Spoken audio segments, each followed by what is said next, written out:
Oke, kita ketemu lagi ya di Matbis. Untuk pertemuan kali ini saya akan membahas mengenai elastisitas lagi nih.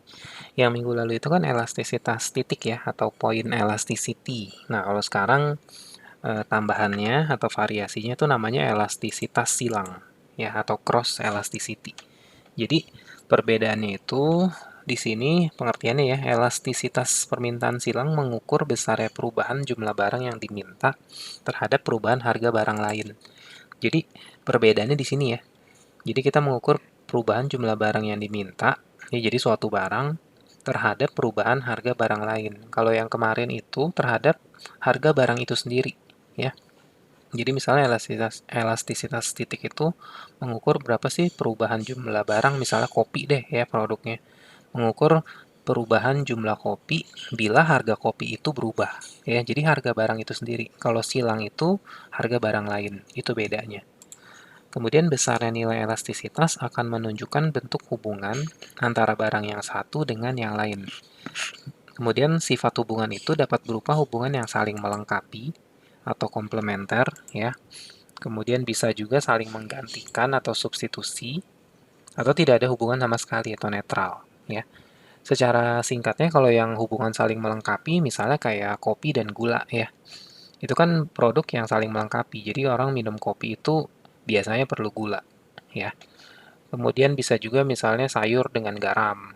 Ya, itu juga kan kayak sesuatu yang memang kalau dimasak orang pasti bareng gitu ya. Jadi saling melengkapi.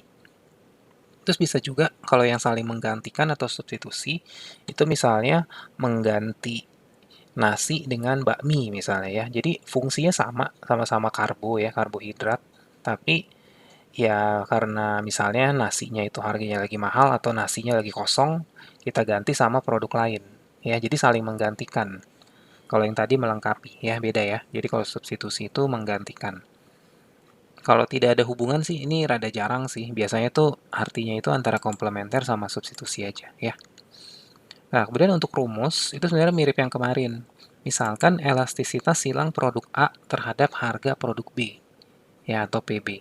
Nanti rumusnya itu atau lambangnya jadi E elasticity ya, EAB karena A terhadap B ya. Rumusnya itu pakai turunan nih, yang ingat ya yang DD di sini nih itu artinya turunan. Jadi DQA per DPB. Jadi kita nurunin PB-nya dikali PB per QA. Jadi kayak diputer aja ya. Tadinya kan PB di bawah. Kalau yang pas di belakang nih PB per QA. Tapi yang turunan itu cuma yang depan aja. Ya ini aja ya yang ada D-nya. Kalau yang belakang ini angka nanti. Jadi nanti ada harga B sama kuantitas A, nanti ini ada angkanya. Gitu ya. Kemudian bisa juga misalnya elastisitas silang produk B terhadap harga A. Ya beda ya. Kalau yang tadi kan produk A terhadap harga B. Gimana kalau kita mau nyari elastisitas silang produk B terhadap harga A? Itu notasinya tinggal kamu balik. Karena B terhadap A jadi EBA ya. Sama dengan DQB per DPA dikali PA per QB. Gitu ya. Jadi kamu lihat ya perbedaannya. Jadi kalau terhadap harga A ya udah penyebutnya ini harga A. Kalau terhadap harga B berarti penyebutnya itu harga B. Gitu ya pada saat yang di turunan ini. Kalau belakangnya itu tinggal dibalik aja ya PA per QB gitu ya.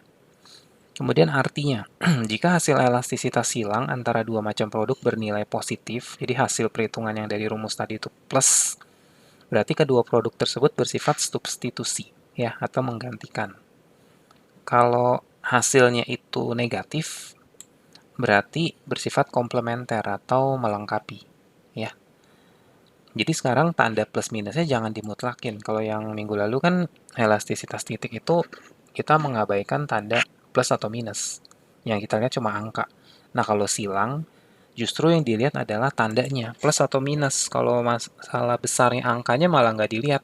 Ya misalnya plus 10 dengan plus 1 itu sama aja. Yang penting yang kita lihat tuh tandanya. Ya, oh dia plus nih. Oh berarti dia substitusi. Gitu ya. Nah, kemudian ada lagi tambahannya elastisitas pendapatan ya. Mengukur perubahan jumlah barang yang diminta yang diakibatkan oleh perubahan pendapatan. Jadi kalau misalnya seseorang itu gajinya naik, kira-kira tuh jumlah barang yang dia beli itu gimana tuh? Naik juga atau malah turun ya. Kemudian oh ya, ini rumusnya dulu ya. Rumusnya itu EI. I itu income ya. Jadi elastisitas income sama dengan dQ per DI dikali I per Q. Kamu lihat ya polanya. Jadi kalau yang atasnya kan dQ per DI, belakangnya ya tinggal dibalik aja I per Q. Itu semuanya begitu ya, kayak yang tadi juga ya. Yang di belakangnya itu selalu dibalik. Kemudian artinya, jika nilai elastisitas pendapatan lebih besar dari 0, lebih besar dari 0 sebenarnya sama aja positif ya. Jadi kalau nilai hasil perhitungannya positif, maka barang yang dikonsumsi adalah barang normal. Ini kayak barang sehari-hari ya. Misalnya kayak baju deh. Kalau misalnya gaji kamu naik kan otomatis kamu beli bajunya bisa jadi lebih banyak. Normalnya seperti itu ya, barang-barang yang normal kita pakai sehari-hari. Atau misalnya kayak handphone. Begitu gaji kamu naik, mungkin handphone kamu yang tadi cuma satu jadi dua. Ya, itu barang normal. Kemudian yang kedua, jika nilai elastisitas pendapatannya di bawah 0 itu sama aja negatif ya. Maka barang yang dikonsumsi disebut barang inferior. Nah, maksudnya kalau inferior itu, kalau gaji kamu semakin tinggi, konsumsi terhadap produk itu malah turun. Contohnya misalnya, gampangnya kalau dalam buku tuh kayak sandal jepit ya. Misalnya pendapatan kamu naik nih, gaji kamu naik, kamu nggak mau lagi beli sandal jepit. Misalnya selama ini kamu beli sandal jepit terus begitu putus beli lagi, beli lagi. Sekarang begitu putus nggak mau lagi beli sandal jepit, belinya sandal yang lebih bagus. Kayak gitu ya contohnya ya. Terus bisa juga kayak makan di pinggir jalan. Begitu kamu tambah gaji nih, tambah sejahtera, misalnya nggak mau lagi makan di pinggir jalan. Maunya makan di mall, misalnya di restoran. Nah, itu adalah contoh barang inferior yang makan di warteg tadi tuh, misalnya ya. Atau sendal jepit. Jadi konsumsi terhadap produk tersebut turun karena kamu tuh menggantinya dengan hal lain yang lebih eksklusif misalnya ya. Pokoknya intinya gitu ya, gajinya naik, konsumsi terhadap suatu barang turun, itu inferior. Kalau normal, gaji naik, konsumsi terhadap barang tersebut naik juga. Itu normal ya. Nah, kemudian gimana cara menghitungnya? Ini sebenarnya gampang aja nih. Kalau elastisitas silang itu cirinya pasti dalam suatu fungsi, dia tuh terdiri dari banyak variabel. Misalnya ada Px, ada Py, ada I, dan lain-lain. Ya, kalau fungsinya udah panjang, terus variabelnya macam-macam, ini pasti elastis. Contoh dari elastisitas silang. Walaupun bisa aja ya dalam pertanyaan A, B, C ini nggak semuanya silang. Kita lihat ya ciri-cirinya nih. Permintaan terhadap roti abon ditunjukkan dengan fungsi sebagai berikut. QDX sama dengan minus 0,2 PX dan seterusnya ya. Jika diketahui QDX adalah permintaan terhadap roti abon, anggap aja roti abon itu lambangnya X ya. Jadi QD terhadap X adalah ya ini ya fungsinya ya, permintaan terhadap roti abon. PX adalah harga roti abon itu sendiri, 2000. PY adalah harga roti coklat, ya jadi harga produk lain ya, 1000. Dan I adalah pendapatan konsumen atau income sebesar 10.000. Tentukan elastisitas permintaan roti abon. Nah, kalau yang A ini kan fungsi dari permintaan roti abon. Kemudian yang A itu elastisitas permintaan roti abon itu sendiri. Nah, berarti kalau yang A ini belum elastisitas silang nih. Karena dia tuh masih mintanya elastisitas terhadap produk itu sendiri. Ini berarti sama dengan soal yang minggu lalu, masih elastisitas titik. Jadi, kita bikin dulu ya. Pertama nih, kalau kamu dapat fungsi seperti ini kan harga-harganya udah ada nih. Ya, PX-nya 2000, PY-nya 1000, dan seterusnya kamu masukin aja angkanya jadi kayak gini. Ya, dihitung. Dapat QDX dengan kondisi seperti ini, harga-harga seperti ini dapatnya 1540 ya permintaannya. Kemudian elastisitas permintaan roti abon berarti EDX ya. Sama aja DQX. Yang atas pokoknya selalu QX ya, QX karena yang disoalkan diketahui QX. QDX sama QX sama aja. DQX per DPX. Kenapa terhadap PX? Karena kan dia mintanya elastisitas permintaan roti abon itu sendiri. Sedangkan roti abon itu sendiri memang lambangnya X ya, harga X. Nah, ini. Jadi yang ini. Kemudian belakangnya tinggal diputar kali PX per QX ya. Ini sebenarnya rumusnya sama kayak yang minggu lalu nih. Kemudian cara mengerjakannya minus sama dengan minus 0,2 itu dapatnya dari, ingat kalau ada DD gini, itu artinya adalah turunan. Turunan terhadap PX. Kamu lihat dari sini lagi ya. Lihat yang ada PX itu kan cuma ini kan, yang saya blok nih. Berarti kalau kita mau nurunin PX itu sisanya tinggal minus 0,2 kan, karena PX-nya kan habis. Ya, berarti minus 0,2. Dikali, nah yang belakang ini memang angka nih, bukan turunan lagi ya. PX-nya itu 2000, QX-nya ini yang barusan kita hitung. Tuh, 2000 min 1540. Hasilnya tadinya minus 0,26, kita mutlakkan jadi 0,26. Nah, kenapa ini dimutlakin? Karena ini bukan, yang A ini bukan soal elastisitas silang. Ya, nanti kita bisa bedain deh di soal B ya. Yang silang tuh yang kayak gimana. Terus kita buletin 0,26, bukan buletnya, dimutlakin 0,26, nilainya di bawah 1, inelastis, kayak yang minggu lalu ya, kayak yang PR juga.